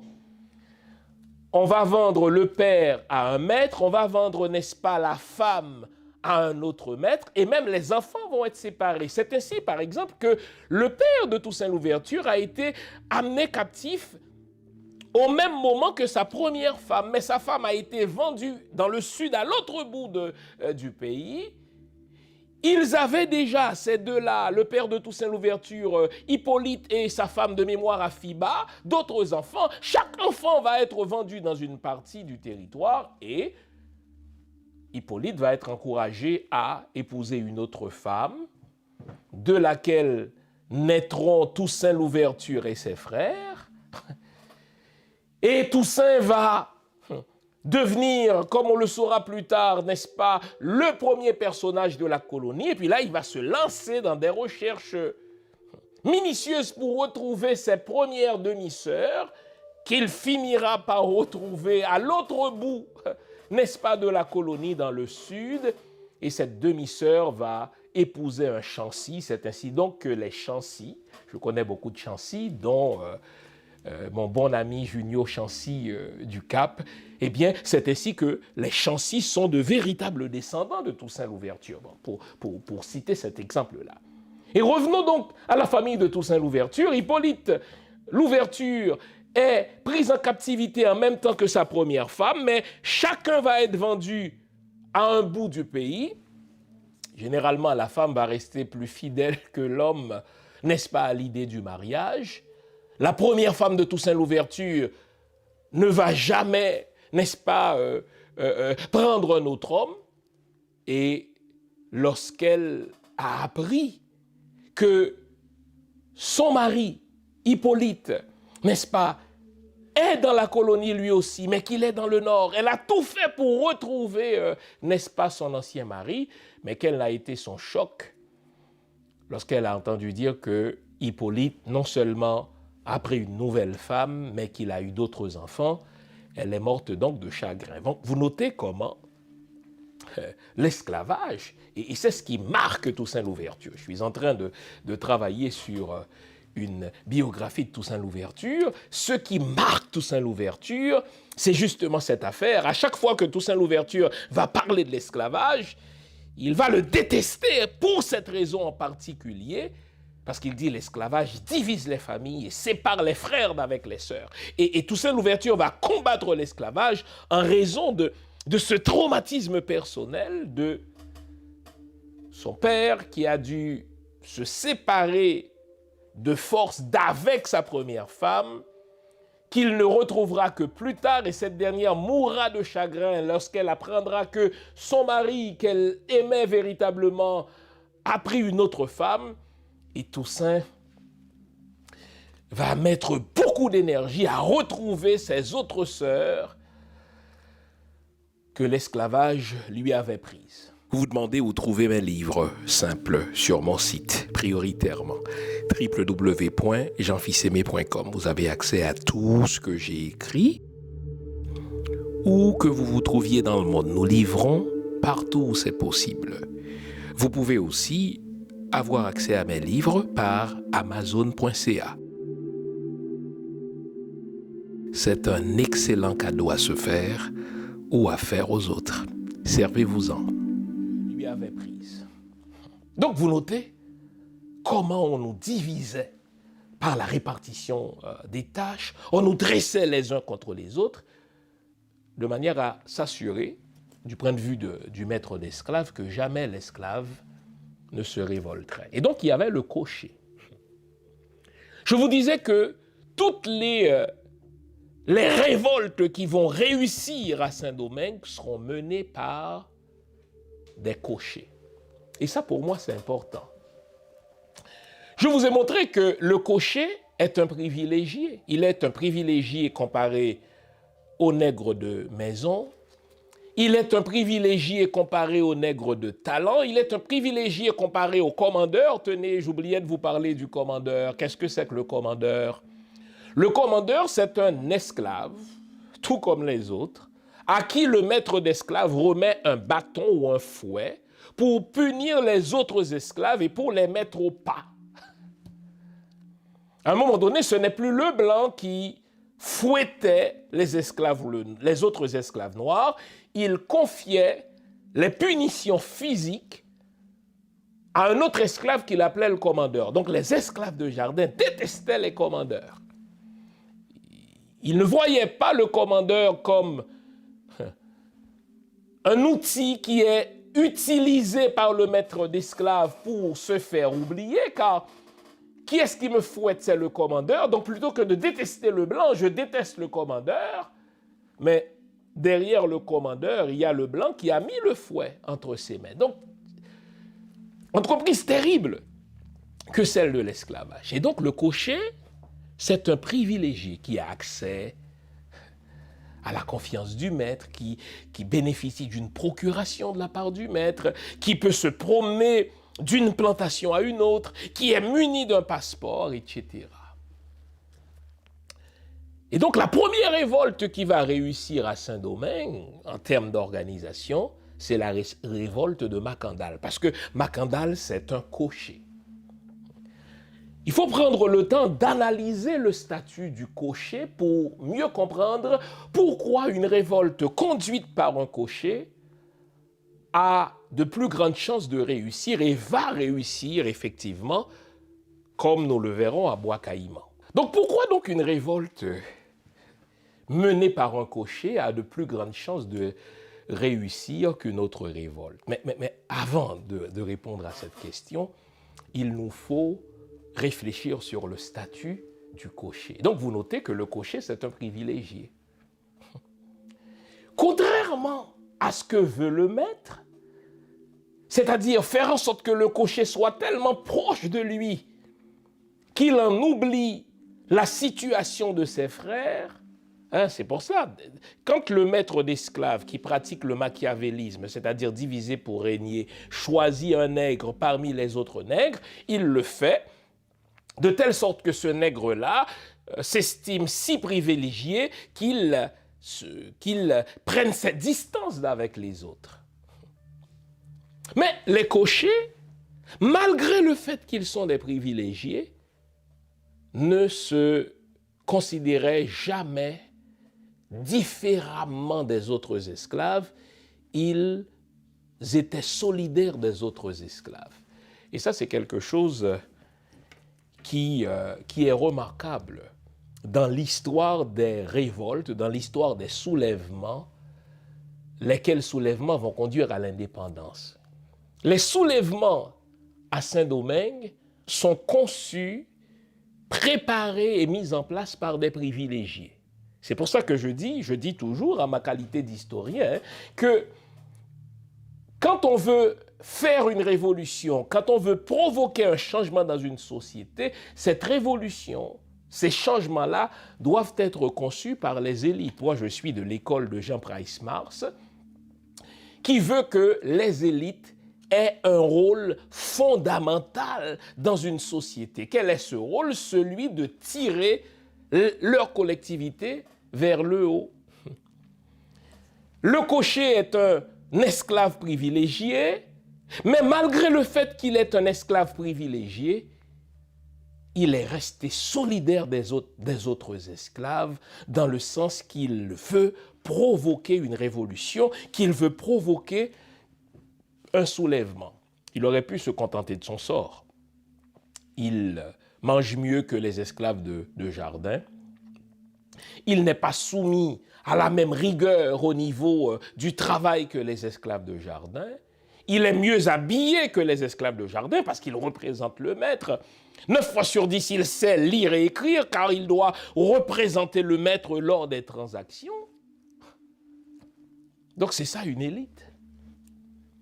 Mais malgré le fait que c'est une élite, pour reprendre, n'est-ce pas, l'expression d'Antonio Gramsci, le cocher ne se comporte pas comme une élite traditionnelle qui ignore, n'est-ce pas, ses frères et sœurs. Le cocher se comporte, dans les termes de Gramsci, comme une élite organique, c'est-à-dire qui prend fait et cause pour les siens. Et si aujourd'hui la révolution haïtienne tant souhaitée, le renversement du système tant souhaité par tous les Haïtiens n'aboutit pas encore, c'est parce que nous avons des élites traditionnelles qui se contentent de jouir de privilèges, qui se contentent, n'est-ce pas, de maintenir leur position, mais qui ne sont pas des élites organiques, dans le sens que ce ne sont pas des élites qui prennent fait et cause pour les masses et qui s'engagent à côté d'elles. Il n'y a pas de changement dans une société si les élites de cette société ne se décident à prendre fait et cause pour la majorité. Et c'est vrai pour la Révolution américaine, c'est vrai pour ce qui s'est produit au Québec dans les années 60, c'est vrai pour Saint-Domingue, n'est-ce pas? Saint-Domingue de la fin du XVIIIe siècle qui va, n'est-ce pas, connaître une révolution, c'est parce que les élites, au niveau des esclaves, les élites parmi les Noirs ont pris fait et cause pour les masses. Et je vous ai dit que parfois le cocher disposait d'un pécule, le cocher recevait de temps en temps un certain montant d'argent qui peut même lui permettre au cocher, n'est-ce pas, de louer une plantation sur laquelle d'autres esclaves vont travailler. C'était le cas pour Toussaint Louverture. Les cochers parmi les Noirs représentaient une élite économique. Il y avait dans le Grand Nord d'Haïti environ 1 millier de Noirs qui étaient soit locataires de plantations ou parfois même soit propriétaires de petits lopins de terre qui leur étaient consentis par leur maître parce que bon, avec le temps, leurs maîtres ont réalisé que ces esclaves-là sont suffisamment intelligents, ils sont assez fiables, je peux leur confier, n'est-ce pas, la gestion d'un certain lopin de terre. Toussaint Louverture, tandis qu'il était esclave à Breda et que Bayon de Liberta était, si vous voulez, le gestionnaire. Bayon de Liberta n'était pas le propriétaire de la plantation où se trouvait Toussaint Louverture à Breda, il en était le gestionnaire, mais avec le temps, la confiance s'est installée de manière telle entre Bayon de Liberta et Toussaint Louverture que ce dernier a eu un pécule grâce auquel il va acheter, il va plutôt louer une plantation sur laquelle vont travailler d'autres esclaves, dont des salines. Et souvent, là, il y a une déformation quand on dit que Toussaint Louverture avait des esclaves. Non, Toussaint Louverture était un homme d'affaires qui louait une plantation sur laquelle, car il fallait faire travailler, n'est-ce pas? Il fallait rendre prospère cette plantation-là qu'il avait louée. Eh bien, pour la rendre prospère, il fallait bien qu'il y ait des gens qui y travaillent, et des gens qui travaillaient sur ces plantations, c'était des esclaves noirs. C'est comme ça que les choses se faisaient. Et c'est pas impossible que Dessalines ait travaillé sur l'une de ces plantations louées par Toussaint Louverture. Mais fermons cette parenthèse-là. Et donc, concentrons-nous sur la question que je viens de vous poser, à savoir pourquoi les révoltes lancées par les cochers réussissaient. Première raison, c'est parce que les cochers connaissaient bien la colonie. Pour lancer une révolte et faire réussir cette révolte, il faut avoir une connaissance topographique. D'ailleurs, même dans l'art de la guerre, on ne peut gagner une guerre sans une connaissance des lieux. Et souvent, une armée puissante va perdre la guerre, va perdre une bataille parce que cette armée-là ne connaît pas les lieux. Eh bien, le cocher, précisément parce qu'il a l'habitude de sillonner la colonie avec son maître, il finit par avoir une connaissance parfaite de la colonie. C'est le cas de Toussaint Louverture. Toussaint Louverture connaissait littéralement par cœur toute la colonie, d'ouest en est, du nord au sud. Il connaissait la colonie pour avoir été cocher. Donc, un cocher connaît les lieux, il connaît les plantations. Et puisqu'il connaît les lieux parce qu'il a le droit, muni d'un passeport, de se promener d'une plantation à une autre, eh bien, il a l'occasion d'établir un réseau. Ça, c'est important, les amis. On ne fait pas de révolution, on ne fait pas de révolte si on n'a pas un réseau pan-national. Les cochers, parce qu'ils passaient d'une plantation à une autre, parce qu'ils passaient d'une province à une autre, parce qu'ils passaient d'une région à une autre, n'est-ce pas? Et 9 fois sur 10, eh bien, ils devaient dormir dans une autre région aussi. Ils finissent par avoir un grand réseau de connaissances. Pour que la révolution haïtienne ait réussi, eh bien, les diverses régions devaient être reliées par des têtes de pont. Et les têtes de pont, c'était nul autre que des cochers, parce que, comprenons bien, hein, le code noir de Colbert faisait interdiction à un esclave d'aller sur la plantation d'un autre esclave. S'il le faisait, cet acte-là était punissable de sévices corporels. On pouvait t'arracher une oreille, on pouvait t'arracher un bras, on t'arrachait une jambe. C'est ainsi, par exemple, qu'il y avait une femme du nom de Zabeth, quand je vous ai dit que les révoltes à Saint-Domingue n'étaient pas menées seulement par des hommes. Il y avait une femme du nom d'Élisabeth, n'est-ce pas, qu'on appelait affectueusement Zabeth. Elle s'est sauvée une première fois, on lui a arraché une oreille. Une deuxième fois, on lui a arraché un bras. Une autre fois, on lui a arraché une jambe, etc. Donc, et pour éviter de subir ces sévices-là, seul un cocher pouvait se promener d'une plantation à une autre. Parce que le cocher, il avait le passeport de son maître, donc il connaissait les gens. Et avec le temps,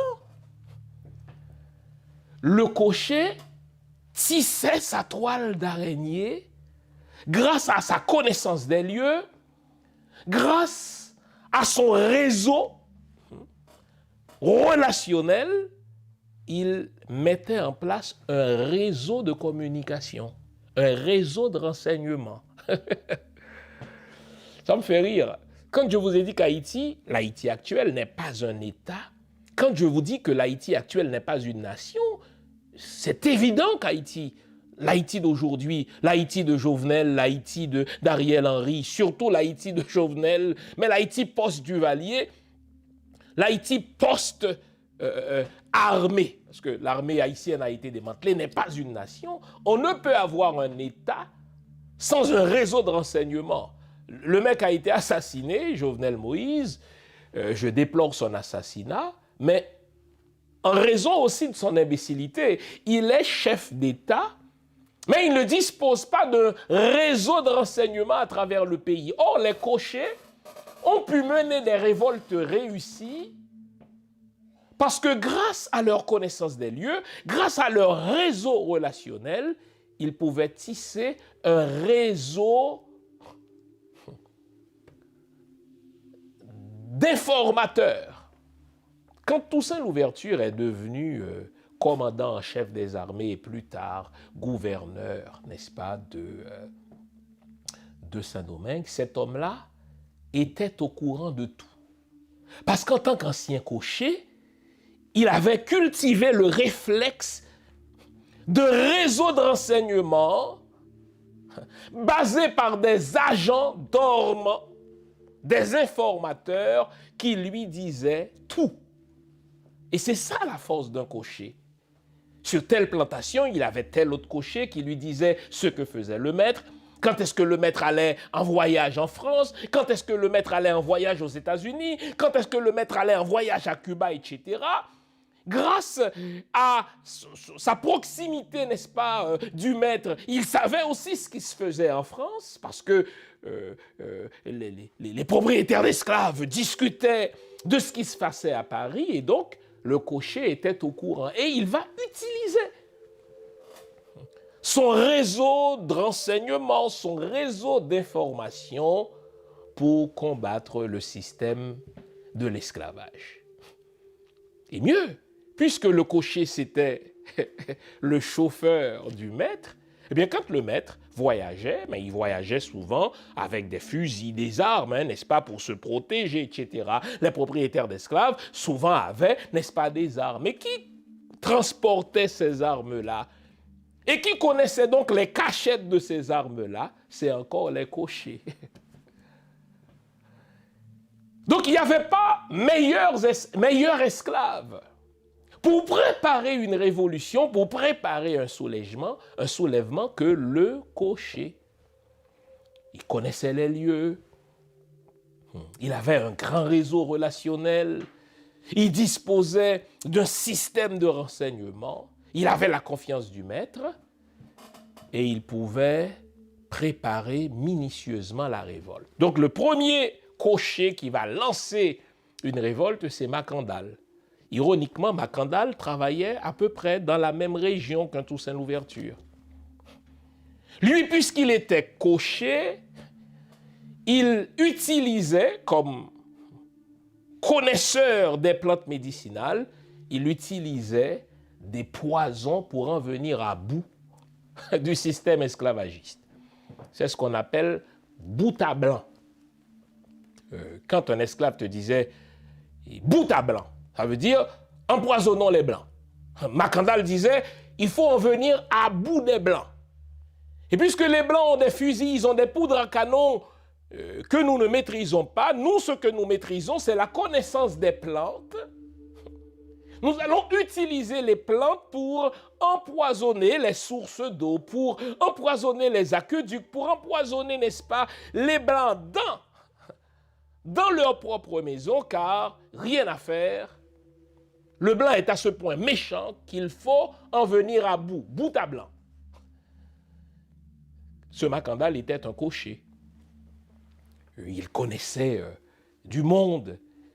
Il pouvait profiter du manque de vigilance du blanc vis-à-vis de lui pour créer son réseau. Et vous savez, Macandal a eu le temps, parce qu'il connaissait les plantes, parce qu'il avait un réseau, d'empoisonner une bonne quantité de malfaiteurs blancs, une bonne quantité d'esclavagistes, parce qu'il avait un réseau. On le sait, Macandal sera piégé, il sera capturé, il mourra sur un bûcher. Mais il avait dit aux gens, écoutez, si je meurs, c'est pas grave. Je me transformerai en mouche, je me transformerai en maringouin pour retourner dans l'Afrique natale. Et là, la légende veut que lorsque Macandal était sur le bûcher, eh bien, il y a eu une secousse et tout à coup, on a vu passer une mouche, on a vu passer un maringouin conformément à l'autoprophétie ou à la prophétie réalisatrice de Macandal, et les gens ont dit « Macandal sauvé ». Macandal s'est sauvé. Et la révolte de Macandal, ironiquement, a eu lieu 33 ans, année pour année, jour pour jour, avant la cérémonie du bois caïman.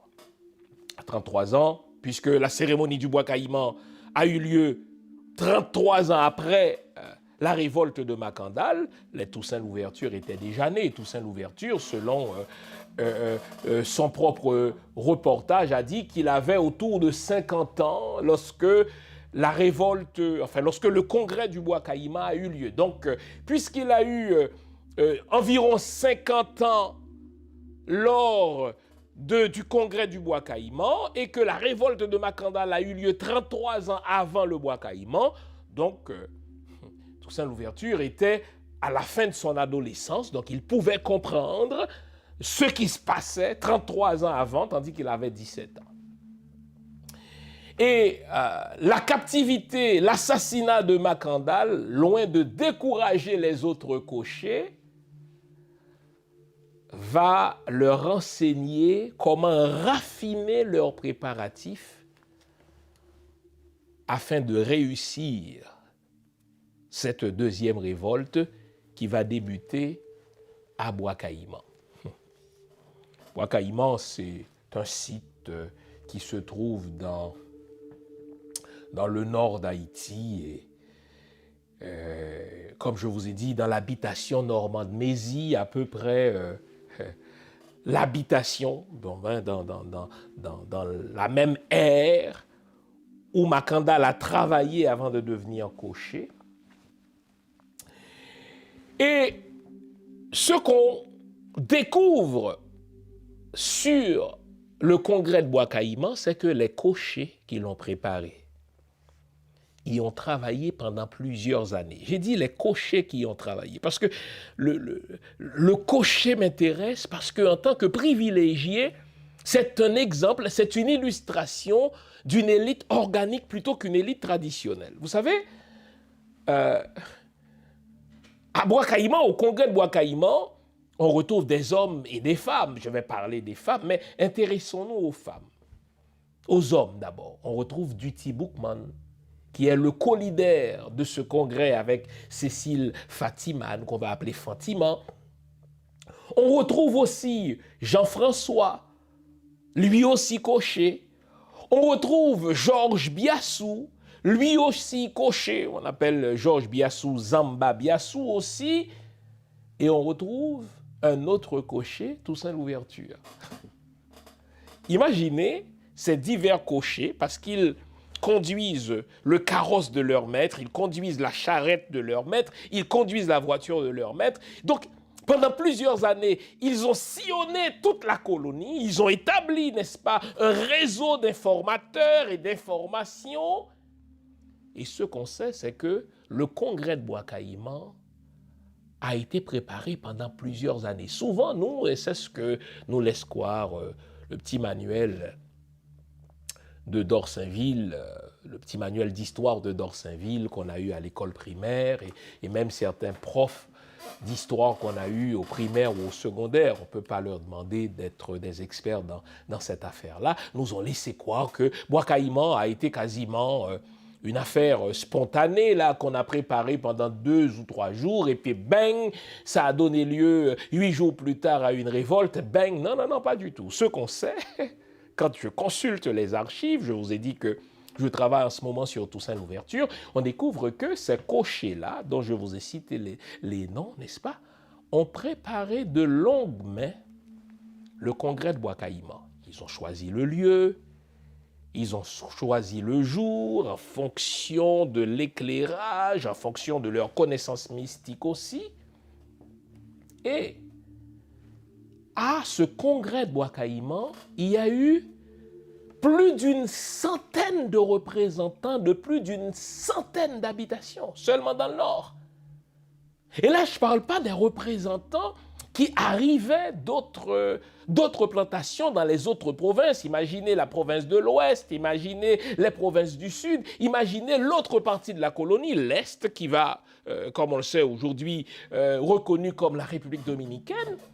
Les représentants d'à peu près toutes les plantations étaient là à Bois-Caïman. Mais vous me posez la question, comment ont-ils pu être là quand le Code noir faisait interdiction aux esclaves? Donc le Code noir interdisait aux esclaves, ils étaient sous l'interdit de se réunir de nuit, de se réunir sur les plantations d'un autre.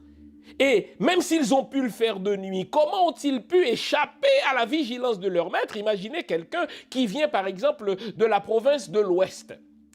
Imaginez, enfin du port républicain, ce qui devient par exemple le Port-au-Prince aujourd'hui. Imaginez quelqu'un qui vient de l'Est. Mais comment cette personne-là a-t-elle fait pour être présent sur l'habitation de Normand de Mézy, Bois-Caïman? Mais d'abord, vous notez, ils avaient des codes. Ils avaient une connaissance parfaite du lieu pour arriver à un certain lieu, à une certaine heure. Mais vous me posez la question, comment ont-ils fait pour être présents sur l'habitation Normand de Mézy et retourner sur leur plantation d'origine sans soulever le soupçon de leur maître?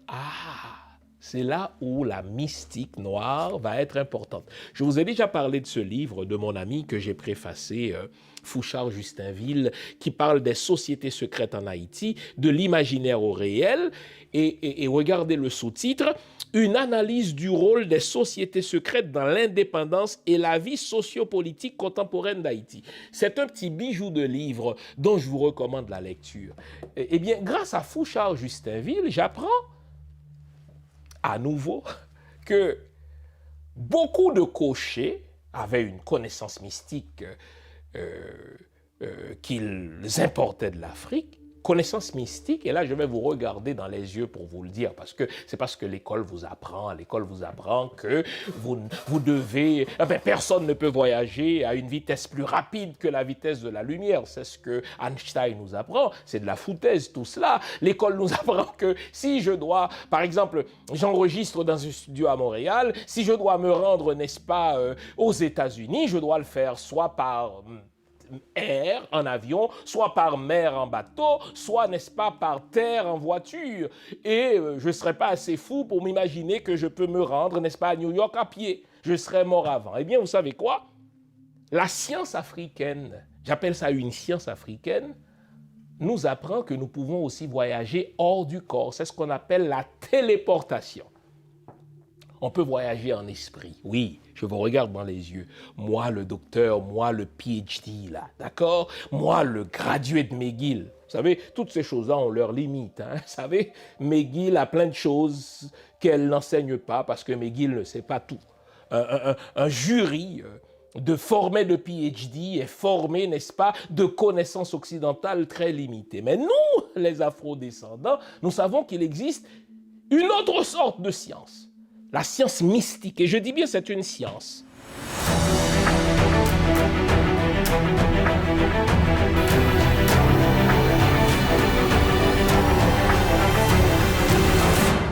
Il faut constamment soulever les va-nu-pieds contre les gens à chaussures et mettre les gens à chaussures en état de s'entre-déchirer les uns les autres. C'est la seule façon pour nous d'avoir une prédominance continue sur ce pays de nègres, Haïti, qui a conquis son indépendance par les armes. 1804-2024, ça fait 220 l'année depuis les ancêtres de notre prendre l'indépendance. Ce qui est un mauvais exemple pour les 28 millions de Noirs d'Amérique. Dessalines, c'est mon homme. C'est lui qui a fait de moi celui qui peut regarder le soleil en face. 220 ans, crise sous crise, Haïti en dégrabat. En pile, compatriotes perdu l'espoir, mais il y a moun toujours. Bon, c'est la fin de sortir dans sa nouille là, Michel Soukar. Depuis Haïtien décide de sortir, n'a pas sorti. Qui ça nous pas fait qui fait arriver dans l'état ça? Écoutez bien le mot conscience, c'est ce qui nous manque aujourd'hui, les amis. Qui ça nous doit faire pour changer destin pays pour l'histoire pas juger? On peut prendre état de légitime défense parce que pas personne mon avec. C'est normal pour le défendre tête li. Et c'est là où je vais vous dire qu'il nous faut rééditer le 18 novembre 1803. Et moi, le peuple a décidé. Parler de Haïti, un mouvement pour faire diaspora, parler dans une seule voix, a invité une chita, un grand monde responsable pour discuter honnêtement sur la situation pays et chercher une solution réelle. In order to deal with this, we're going to have to do three things. We're going to have to be resilient individuals, resilient citizens, and resilient leaders. Rendez-vous cassé, week-end 4 octobre là, dans Tampa, Florida, pour 2 jours rassemblement. Après workshop, conférence débat, performance artistique, manger, danser, dans tête ensemble pour une belle Haïti. Conférencier, Dr. Flor Lindor La Tortue, professeur Michel Soukar, Dr. Jean Fils-Aimé et lieutenant général Russell Honoré. Modérateur Wendell Théodore. Activité à clôturer avec Bello dans un gala qui a servi repas à 3 plats. Week-end 4 octobre là. Rendez-vous c'est dans Tampa, Florida, dans l'hôtel Hilton, Tampa Airport West Shore, 2225 North Louis Avenue. Pour plus d'informations, il est dans 813 327 96 38 ou sinon visitez palemdehaiti.com. Pas de cacher l'ombre là. C'est ou bon là ou bon pas là. Point.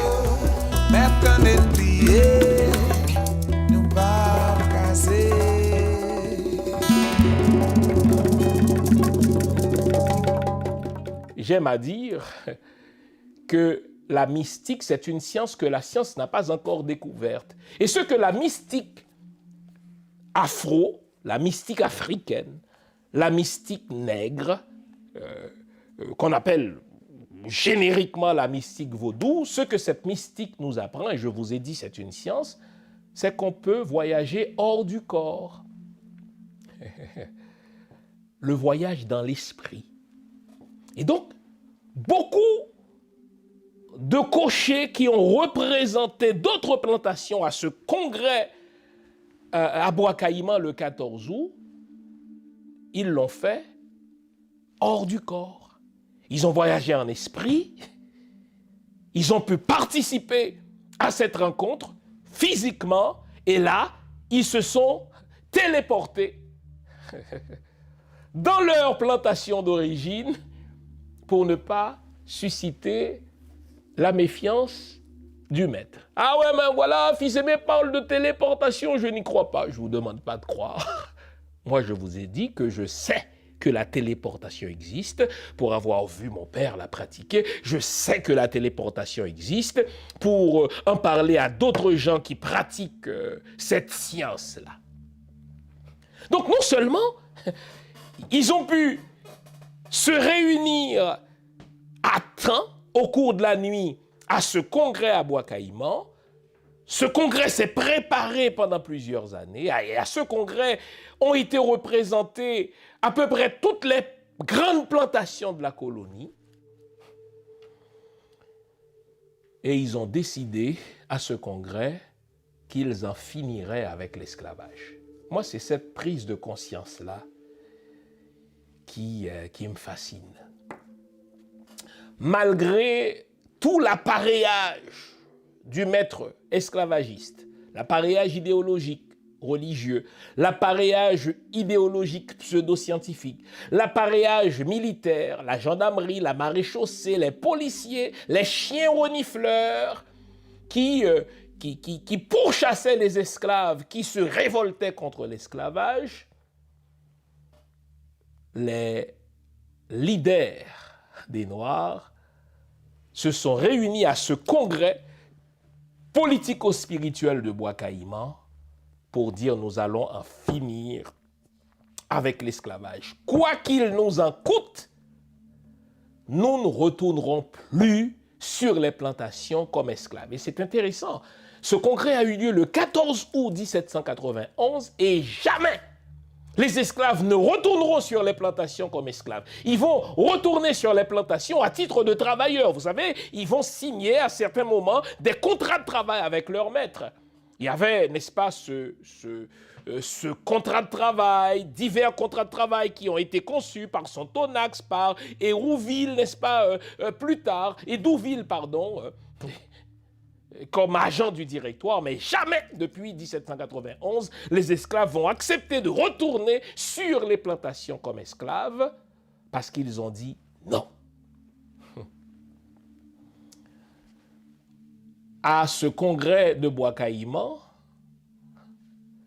se sont représentées toutes les ethnies africaines qui étaient à Saint-Domingue. Quel exploit! Je vous ai parlé au début de ce hors-série du fait que le blanc nous divisait en ethnies, en dialectes, etc. Eh bien, les cochers ont trouvé une façon de communiquer entre eux, mais parce qu'en tant que cocher, ils devaient communiquer avec le maître, donc ils parlaient le créole, ils baragouinaient 9 fois sur 10 le français, et ils vont utiliser le créole comme langue passerelle pour communiquer entre eux et pour décider de ce qui allait être la révolte générale des esclaves. Aïe, aïe, aïe, le temps est court hein, quand on fait un hors-série. Mais il y a un certain nombre de leçons à tirer de Bois-Caïman. D'abord, une révolution, ça se prépare. Une révolution ne se fait pas en l'espace de quelques semaines. Une révolution, ça se prépare. Une révolution doit être conçue par des élites conscientes, des élites consciencieuses, des élites organiques, des élites qui prennent fait et cause pour la masse.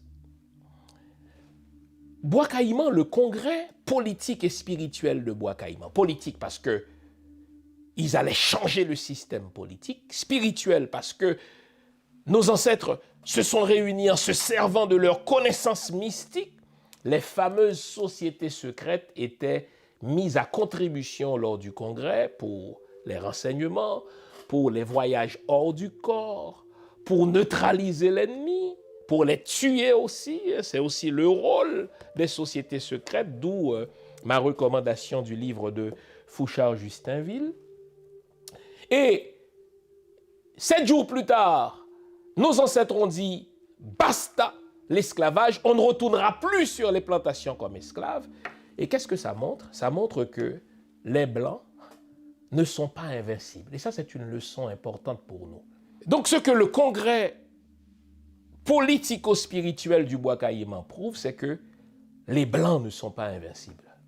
Aujourd'hui, nous sommes pris sous les griffes des Américains, sous les griffes des Français, sous les griffes du Canada, sous les griffes du corps groupe. Et quand on ne s'inspire pas de l'histoire, on est tenté de croire que les Blancs sont invincibles, les Américains sont invincibles, les Français sont invincibles. Foutaise. Le congrès politico-spirituel de Bois-Caïman montre que les Blancs, même s'ils sont mieux armés que nous, ont déjà été vaincus. Ils ne sont pas invincibles, on peut les battre. Ça prend de la préparation, ça prend des renseignements, ça prend la détermination. Pour qu'une révolution réussisse, elle doit être conçue, oui, par les élites, mais la révolution doit être faite en accord avec la masse, qui doit être conscientisée, qui doit être sensibilisée. Toussaint Louverture a dit qu'on peut vaincre une armée, mais qu'on ne pourra jamais vaincre un peuple en armes. Une autre leçon à tirer du congrès de Bois-Caïman, c'est que et les hommes et les femmes doivent être mis à contribution.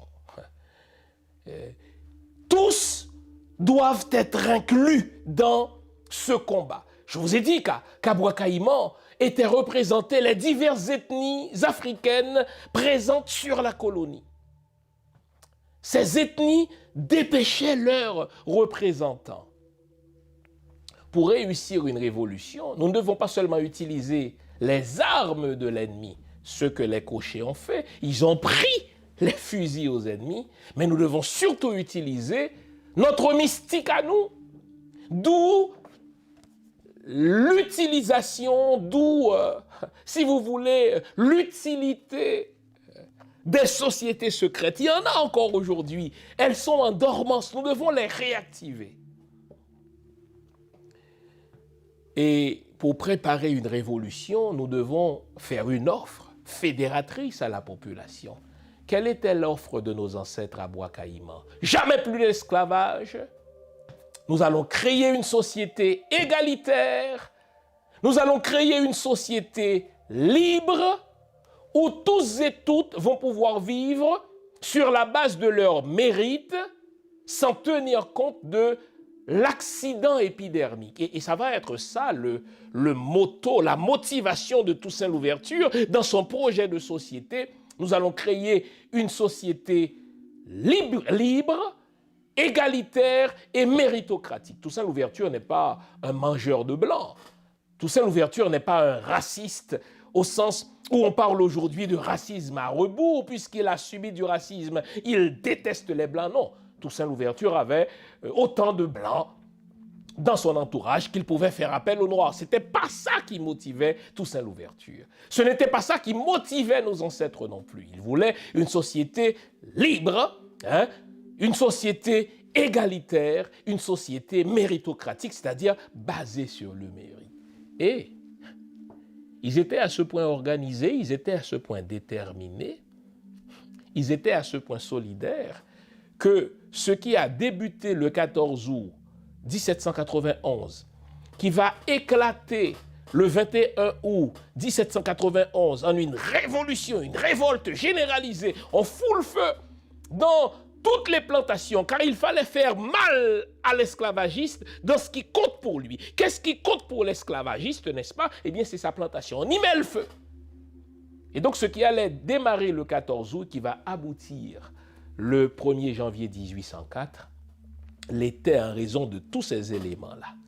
Et même lorsqu'un Toussaint Louverture sera déporté, et c'est une autre leçon, la leçon fondamentale, et c'est la dernière aujourd'hui que nous devons tirer de Bois-Caïman, même lorsqu'un Toussaint Louverture sera déporté et assassiné parce qu'il a été privé de nourriture, de soins médicaux dans sa cellule à Fort-de-Joux, ceux qui vont continuer la lutte ont été précisément les disciples de Toussaint Louverture. Pensons à un Christophe, pensons à un Dessalines, pour ne citer que cela.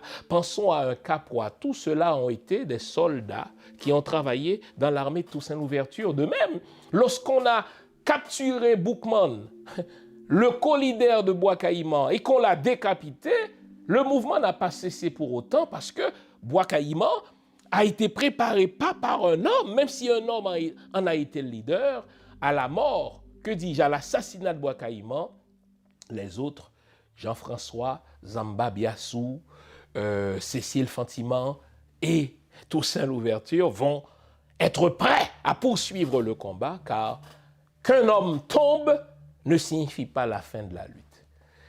Quelle histoire passionnante, vous m'avez vu passionné par cette histoire, parce que quand je revisite les fondations historiques d'Haïti, on a tout pour préparer et réussir une révolution d'aujourd'hui. L'Haïti d'aujourd'hui ne peut pas mourir, elle est seulement anesthésiée, elle est seulement zombifiée. Elle est zombifiée parce que les élites d'Haïti ne sont pas des élites organiques qui prennent fait et cause pour les masses. D'où le travail que je fais, le travail de conscientisation,